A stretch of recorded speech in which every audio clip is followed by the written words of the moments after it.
حضرت حسن رضی اللہ تعالیٰ عنہ ایک دفعہ بیٹھے ہوئے تھے، ایک شخص آیا، آ کر کہنے لگا کہ اے میرے محبوب کے نواسے، آپ مجھے یہ بتائیے کہ میں کون سا وظیفہ پڑھا کروں، میں جس کام کا بھی ارادہ کرتا ہوں مجھے اس میں نقصان ہو جاتا ہے۔ حسن رضی اللہ تعالیٰ عنہ نے اسے کہا کہ تو استغفار پڑھا کر۔ اچھا، بیٹھے ہوئے تھے، دوسرا شخص آ گیا، کہنے لگا میرے پاس اولاد نہیں ہے تو مجھے کوئی وظیفہ بتائیں کہ اللہ مجھے صاحب اولاد بنا دے۔ تو حسن فرمانے لگے کہ تو استغفار پڑھا کر۔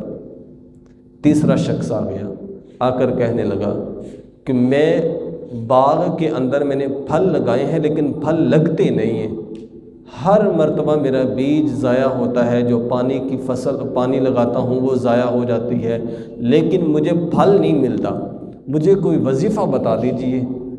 حسن فرمانے لگے تو استغفار پڑھا کر۔ چوتھا شخص آیا کہ حضرت میرے اوپر قرضہ بہت سارا ہے، ادائیگی کی صورت نہیں بن رہی، مجھے کوئی وظیفہ بتا دیجئے۔ تو فرمانے لگے استغفار پڑھا کر۔ اب پاس میں بیٹھنے والا شخص حیران ہو گیا کہ واللہ یہ کیا ماجرا ہے، جو بندہ بھی آ رہا ہے وہ ان کی پریشانیاں، ان کی آزمائشیں مختلف ہیں لیکن وظیفہ سب کا ایک ہے۔ حسن سے پوچھ لیا کہ ایک آیا بچہ نہیں ہے استغفار پڑھا کرو، اولاد نہیں ہے استغفار پڑھا کرو، دوسرے نے کہا قرضہ نہیں جان چھوڑ رہا استغفار پڑھا کرو، پھل نہیں اگ رہے استغفار پڑھا کرو، اس کی کیا وجہ ہے؟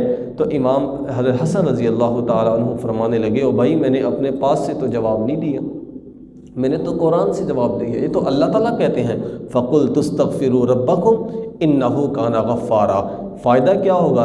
يُرْسِلِ السَّمَاءَ عَلَيْكُمْ مِدْرَارًا، اللہ تعالیٰ تمہارے اوپر بارشوں کو نازل کریں گے، وَيُمْدِدْكُمْ عَلَيْكُمْ بِأَمْوَالٍ وَبَنِينَ، اللہ تعالیٰ تمہاری مدد کریں گے مال کے ذریعے سے، اولاد کے ذریعے سے، وَيَجْعَلْ لَكُمْ جَنَّاتٍ وَيَجْعَلْ لَكُمْ أَنْهَارًا، اللہ تعالیٰ تمہارے لیے باغات بنائیں گے، چشمے جاری کریں گے، تم استغفار پڑھو۔ یہ تو قرآن کہتا ہے۔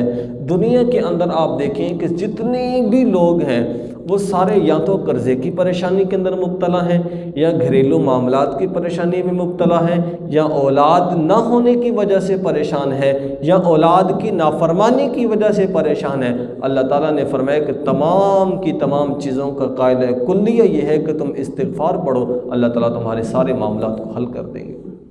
تو بھئی یہ قرآن کہتا ہے، لیکن آج مسئلہ پتہ کیا ہے؟ ہم لوگ جب سن لیتے ہیں ایسی باتیں، کہیں پڑھ لیتے ہیں تو ہاتھ میں تسبیح پکڑ لیتے ہیں اور استغفار شروع کر دیتے ہیں۔